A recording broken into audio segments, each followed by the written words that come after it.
Hello. Welcome to Books in the World. Books in the World is a production of the Cape Cod Writers Center. It was begun in 1978 by Marion Vollamure, and we have enjoyed more than 42 years of writing-related interviews. I'm Kathy Aspen. I'm very happy today to be here with Kevin Symmons. After a long and successful career in private industry, Kevin Symmons turned his attention to public speaking, teaching, and his love of writing. He took his first class at the Cape Cod Writers Conference in 2005, and the rest, as they say, is history. Kevin eventually went on to become president of the Cape Cod Writers Center, penned 5 traditionally published, well-awarded novels, and co-authored a screenplay. We're here to talk about his latest novel, Eye of the Storm, published by the Wild Rose Press in August of 2020. Eye of the Storm is a romantic thriller with a side of espionage. It surrounds the lives of Coast Guard Lieutenant Shane Winslow and English aristocrat Samantha Edgerton, who meet during a heroic at-sea rescue. There's a bit of a spark which isn't flamed again until they meet 4 years later on Cape Cod under some very different but also dangerous circumstances.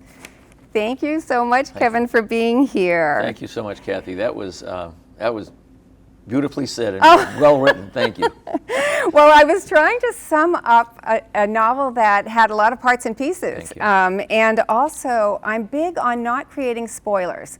So I know that's hard to talk about a novel without really diving into all of the things that make that novel wonderful.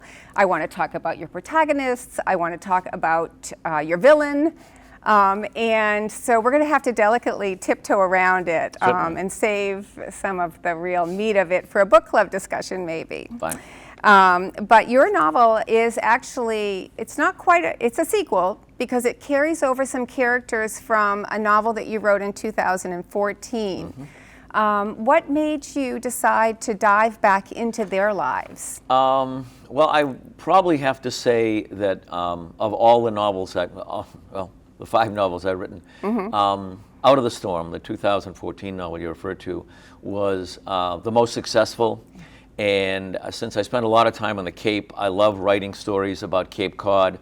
I would have to, I think 3 out of my 5 novels have been directly related and have many locales on Cape Cod. Mm-hmm. And I would like to tell you that there was a hue and cry and a public demand to have me write a sequel. Not totally, but many people had offered who had read Out of the Storm said, what's going to happen? Are you going to write anything more about this? So I thought about, actually, as is the seems to be the nature of the world today, making it into a trilogy. Mm-hmm. The problem is I haven't found a good title for a third Storm novel that my publisher will let me use. Well, I have to say I was happy to see Excuse me. Eric and Ashley back in the picture from Out of the Storm. Right. I know I want to get the titles right because it's so important, because they're so pertinent to what the actual story is. Mm-hmm. And I loved those 2 characters, and I loved them together, and I loved their ending. I want to also tell you that this is a very satisfying ending. Thank you. For this book. And I feel like a satisfying ending is just so important to a reader. They don't want to invest the time and then feel like they were let down either by something that was pulled out of a hat or something that they just hated to see happen. So I'm sorry. No, that's very nice. And it's funny you mentioned that because I read, I suppose like most of us, I'm sure you do, who are writers, authors, read an awful lot. And I will tell you some of the biggest names in writing, and I won't use them on screen, but often leave me, sort of like. That you took a journey with them, and it seemed like it brought you nowhere. So in well the end. put, exactly right, yes, absolutely. Yeah. You take a journey, and you're about to get to the destination, and all of a sudden it's like the train stops. Right, exactly. And do you feel that way when you start the writing process for a book? Do you know what the plot is going to be? Do you know where this is going to end? Absolutely not. Oh, good. Oh, good. No, so that's much more the way that I write, where it has its own journey, and you're kind of on for the ride. I spent a lot of time, in addition to the Writers Center, I used to spend a lot of time at Crime Bake and with a lot of the learned a lot from some of the mystery writers and thriller writers that what they would have to this. Crime Bank is a show is an annual event, by the way, for mystery and thriller writers that takes place. A lot of big name people, Lee Child, Harlan Coben, people like that, they would have come in. And one of the instructors, which I hadn't heard before, but apparently now it's fairly common vernacular, came in and looked at all of us and said, "Are you a pantser or are you a plotter?" Pantser or a plotter. Absolutely. Yeah, so I've heard an architect or a gardener. Okay, that's good. Yes. Okay. Yeah. Do you build the story and then write around it, or do you throw out the seed and then hope for the best? Absolutely. And I'm a gardener. Well, what I found also is, and I have fortunately many friends who are writers and fine writers, but I would find that as far as the plotters, not plotters, but plotters with a T are concerned, I knew folks who would spend more time outlining their story than they would writing their story. And I think the problem with that is it doesn't become Organic. an inspiration exactly or a work of art. It becomes... And yet it works for some people. Oh, it does, absolutely. Yeah, absolutely for right. Sure. But no, I don't know where it's going. Generally start with a concept, an event, which will drive the plot forward. Matter of fact, this story, when I started it, I wanted to bring two new characters, the two, Shane and Samantha, into it. And I didn't really know. I said, how am I going to get them together and what's going to be the common thread there? And I never thought of, all of a sudden, I was reading something and I heard about Hurricane Isaac, which took place back in 2012. Right. And I love boats. I've always been involved, been on the water a lot. And I said, you know something? We're going to have a hurricane. We're having a hurricane. Absolutely. Well, the hurricane worked out. Thank you. It did for them. It was anyway. a great start. It was definitely a great start. I know the idea of having a structure is a little terrifying to me, and because I feel like it cuts some things that you might have done. Absolutely. If you're like, well, no, we have to get from A to B. Absolutely. Yeah, so it's nice to not know where B is or what B is. I agree with you. I noticed that you've also, in your books, you've dabbled in a few different genres. Yes. And which is very daring, but also very discovery oriented. Especially the idea that somebody that's writing a crime thriller romantic novel has also written something from a paranormal. Right. Maybe you've written from paranoia as Probably, well, but yeah. a paranormal. My family will say that. A paranormal perspective. I mean, that's kind of and was that the book that was the young adult, or was it? Yeah, that is one of the young adults. Okay. And it's funny. I'm sorry. Actually, who was it? I'm trying to think. Who was it? One of the publishers came out in 2009. Started. They called them new adult. Right, because it's really not young adult anymore. I mean, there's so much crossover. Right. Adults are reading young adult fiction, and young adult fiction is as vast as every adult category. Absolutely. Yes, but absolutely. I guess to answer your question, Chrysalis, which was my fourth novel, was my real, I guess, only venture into young adults, because the heroine, Paige, is 17 when the story starts, and my hero is 19. So I believe there's something about if one of your main characters is still in high school, it's considered a young adult. Okay. In Rite of Passage, which was my debut novel, which was also, there were some young people. I think Courtney, the hero, was, though I won't spoil it, she's the embodiment of a, I guess I can give that away, embodiment of a 1,000-year-old witch. Okay. She's 20 years old in the story as we see her. And Matthew, my hero is, Robert, my hero is 23, I think. So I know. I was listening to you try to gather up the names, and it happens where all of a sudden you're so involved in the book you're writing, or so involved in the book that you're promoting that you're, that when you remember something, it's almost like a new discovery. Oh yeah, I wrote that. Thank you. I appreciate that. No, I do it all the time. The experience that you write about with the lieutenant who is in this Coast Guard rescue. So I have a relative in the Coast Guard, and I know what that is like. And he's actually a swimming specialist. Oh, God bless him. So so I could easily envision what that scene was like. And I know that you have a background in the service as well. I served in the military. I wasn't a war hero. I wasn't. I happened to be, long story without going into too many details, I was initially in ROTC, and to date myself, back in the time, near the time of the Vietnam War ending, so none of the people I was in the ROTC with ended up going active duty. They had cut back on that. Well, you could tell that you had a background in it by the dialogue, by the, definitely. The field stripping a cigarette. That was field stripping a cigarette. I remember, my stepfather talking about field stripping a cigarette once, and I was thinking to myself, he's like, why would you leave the litter? You did, and then you put the filter in your pocket. But he said most of us don't smoke filtered cigarettes. That's true. Yeah. Sure. Well, the other thing is actually, and not that I was ever in a war zone, but I was talking. I think it was my wife or something. We were watching a TV show the other night, and I talked about she said field stripping. I said, yeah. The other thing is you don't want to leave a trail of cigarette filters. Right. Exactly. It's the breadcrumbs. Exactly right. Yeah, it's like an arrow. It's the breadcrumbs of people with bad habits. Right. You're right. Which I no longer have, by the way. Oh, I don't either. When you started your publishing journey and you ended up with the Wild Rose Press, and they've been great and published five novels, which is a long relationship with any publisher. Can you speak a little bit about that, especially because you took a writing class at a conference? Oh, yes. And then the next thing you know, you're the president of the writers. I mean, and it's probably not as seamless as I'm making it sound. And the next thing you know, you're a published author. So talk about that process a little bit. I think, I think part of the Writers Center, yes, I did take, actually I took the very first year when I got involved with writing, I actually had written and finished a novel. When Summer Ends. My friends who are watching this from the Cape Cod will know they had the misfortune of reading many, many versions of it. And it's never seen the business side of a printing press. But I had finished it, and When Summer Ends. I'm going to look for that, because it's going to come up at some point.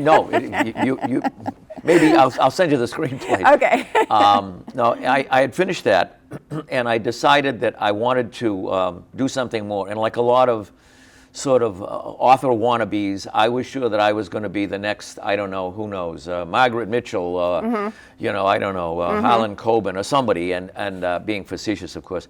But so I knew I needed some sort of help with bringing it forward. And it was actually my wife who has been very helpful in inspiring me to do things from a business perspective as far as writing is concerned. She said, I was looking through the paper the other day, and she said, I saw this writing conference thing advertised on the Cape. Yeah. Nice. Excuse me. And I ended up saying, I don't know if I really want to go back to school. Long story short, I actually called the phone number, and I got a hold of a nice woman named Jacqueline Loring, who used to be the executive director many, many years ago, too many years ago. And she said, yeah, sure, we'd love to have you come down. She said, have you published anything? I said, no, I'm an aspiring author. Anyway, so to cut to the chase, I came and I think you could take 3 classes, and I did. And I will tell you, that very first year, I met some of my continual longest and best writing friends. That's wonderful. People I still see, commune with. That enabled me to get involved with a critique group, which was excellent, run by a woman who went on to be the president of the Writers Center, Sheila Whitehouse, who had, I believe she had 2 MFAs or something. She was very helpful, very instructional, and she put us in, and me especially, I think as I say, like I had been in business that had been successful, so I was sure I was going to be the best thing that was ever involved in writing, and it was kind of like, Yeah, she was like, let me tell you. Exactly, yeah, almost. And nobody said this, but shut up, sit down, and listen, kind of thing. And those were the days too when you really did shut up, sit down, and listen. Absolutely. Because that was at the conference center in Craigville. Oh yes. And it wasn't a big media presentation. Oh, there no, was not PowerPoint presentations. No, nope. It was seriously a one-on-one, a group of students, one instructor. Right. You were literally hanging on to their every word. You'd get a little handout and read it over, trying to not miss anything, and do the writing exercises. There was something absolutely lovely of that, Oh, it was, time. Absolutely. Yes. I mean, it had in terms of technology and it had nothing. And Yes. environmental. That was kind of during my tenure as the president with Wally Exman, rest his soul, wonderful guy, who was the vice president. We ended up moving from there, but it was transcendent. I mean, you would go and you'd sit on the park benches that they had and the picnic tables outside, and you'd say, "Hi, my name is so and so," and "Oh, well, what do you write?" And you'd meet agents, and they'd say, "Well, not really there yet, but I'll give you a few hints." And it was so amazing, and which almost sounds, if I say this, it almost sounds like I'm making this up. But trust me, at the end of that conference, I had a couple conferences with instructors and agents. Yeah. And they said, some things I can see here, but you're not ready for prime time yet. And I went into Barnes & Noble on the way home back to my Cape house. I must have bought 10 books on writing. On writing, yeah. So which I hadn't up till that point. Totally put you on fire. Absolutely right. So, and I loved it, and I started getting together with some of the people that I met. And I can't say the rest is history, because it still took me 4 to 5 years. Which is nothing, by the way. No, submission. Let me throw that out there. I agree with you, and I don't want to scare the people, but I come with many of my friends from the days when you could not attach anything to us. You didn't send a submission with a 400-page manuscript. You sent a block of paper. A block of paper. A block of paper. You spend $300 submitting 5 manuscripts, right? Yes, exactly. Yeah. So anyway, so there's a digital life that is really absolutely really so much more helpful. Absolutely. Yeah. So it was, and a good friend of mine finally got published in March. I think it was maybe 2010 or something like that. And she'd be the first to admit, I loved her and was so glad she was, and I hated her at the same time. Oh, I've had that love-hate feeling too. Absolutely right. And then the funny thing, September of that year, I was on I don't want to waste your time here, but I was on a trip. I've been touring, with some friends going through Germany, my wife and college friends that we still stayed in touch with. And I had submitted Rite of Passage to the Wild Rose Press, and I got some good feelers back from a young woman who was an acquisition agent. And she actually friended me on Facebook, and I said, "Oh, that's not a bad sign." Yeah. Long story short, I had my BlackBerry, which I said, "I got a good feeling about this" to my wife. She said, "Oh, this is a waste of money and time." I had my BlackBerry, and I had it programmed so I would get emails in Europe. Nice. Friday night of our 2 weeks in Germany, we went back to our hotel room because we were leaving the next day, and I looked, and it said, Sarah Hansen, who was my first editor, it said, "I would like to contract Rite of Passage." Yes, thank you. Anyway, yes. and the rest, again, I won't say the rest is history, but I went on to publish that. It was moderately successful. They recommended it for something called a Rom-Con Reader's Crown Award. Oh, right. Which was nice. It was a finalist. It's a big writing thing. Certainly not like National Book Award or anything, but it was good. It went on to become an Amazon bestseller.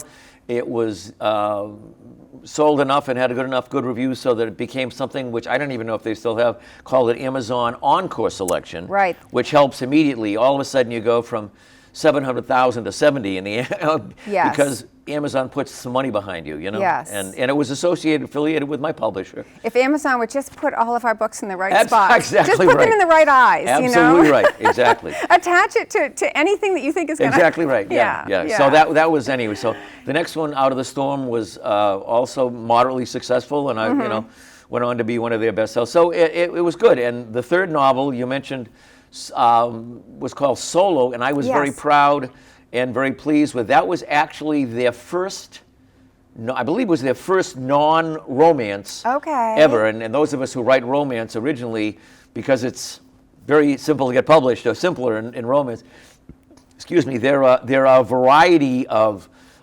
rules. It's worse than international soccer. I mean, when you write a romance novel, you just don't write whatever you want. There are certain rules. You mean more of a formula aspect exactly to what right. Well, specifically publishers that only or primarily produce romance, they know what their readers like, and they like to make sure that that's what they have on board. Yeah, yeah. Absolutely. So there certainly isn't. So Solo was the third one anyway, and that was my baby, and that was. I had it evaluated by a woman who was an incredibly successful and helpful mentor named Joanne Ferguson, who is also known as Joanne Brown. She's published 110 books. Wow. She was president of Romance Writers of America National, and she also taught at Brown University. Wow. And she kind of took me under her wing and helped me so much. And we still communicate a little bit here and there. And she actually taught several classes, by the way, in retrospect, at the Writers Center. So anyway. I want to say your journey with the Writers Center, I feel like, is a mirror to mine. Great. Which is how I felt. It was during those older days of the conference center, being at Craigville Conference Center, and that one-on-one. And I'm still close to the people that the connections that I made there. Great. It is a wonderful. As I, to some extent, don't Yeah. see as many as I used to. I but know, yes, but definitely. well, none of us see as many of anything as we used to. That's another thing, like publishing during a pandemic. So 2020, in August it Yes. came out. So that meant no live book events. No live book events. Having 8 book clubs going at the same time No. where you just constantly make a little appearance. Right. No. It was yeah. slow and tedious. The town of Yarmouth, because we're in the summer in the Cape, was Mm-hmm. nice enough. They allowed me to have 12 people at the pavilion at Packett's Landing on the Bass yeah? River. A very nice place. My publicist actually did some sandwiches, a very informal thing. Yeah. Had some writing friends, and my publisher, the actual publisher, Rhonda Pender, and her husband just coincidentally happened to be here. Yeah. And so they were able to come as well. So that was fun. We did it. But, I would like to say it took off and became a bestseller within weeks. It didn't, no. Well, there was also the fact that everyone that thought about writing, that it wasn't already in writing, Did it. right, this was their opportunity. Absolutely. I mean, who had that kind of time to sit and write other than when you had to be at home? Right. So there was a lot of that too. There was a lot of competition, a lot of Right. you'd see those calls for screenplays or the calls for different genres with writing, and they'd be answered by a million people. Absolutely. Yes. Of course. Yeah. Yep. Yeah. Do you have another idea or plot for the Yes. third? I suppose and I don't know about yourself, Kathy, but I suppose like a lot of authors, my laptop, when you open it up, has so many icons with so many. Yes. I still even have When Summer Ends there Yes. somewhere. So as my wife said, you ought to go back sometime and finish it up. But it's called Pilgrimage, and without taking up too much time, it is a story. This is your time. Take it up. It's a story about a Green Beret commander, lieutenant colonel, who retires. He retires, and this is kind of the story of some of my other story. And then all of a sudden, his life is perfect. He's a descendant of the Addams family from the Revolution. Yep. He and his family live on a beautiful estate in Lake Winnipesaukee, up in the New Hampshire area. And 6 months after he retires, his beautiful wife and his daughter are killed accidentally in a boating Oh accident. my goodness. Pilgrimage is what he does, and his adorable, beautiful wife, who was his soulmate, on her deathbed says, "I want you, for our daughter, I want you to retrace your steps of the honeymoon we took 20 years ago, and I want you to go on that trip, and I want you to remember all the things we found, and I want you to go on with your life." That's how the story starts. That's a beautiful beginning. And of course, there's criminals, there's course, international you have to have terrorists, and there's the heroine is she's a world-class violinist. Wait, can we talk about your heroines for a minute? Yes. So you write, I mean, for a book that's a man's book, with military background and coming to the rescue, you write very strong female characters. Actually, it's funny. I did get out, and this is probably. I mean, is that from your wife? Well, actually, it's from my writers group as much as any. Oh, all right. I think at one point there was 7 of us, and there were 5 of them were women. Yeah. And a spread of ages.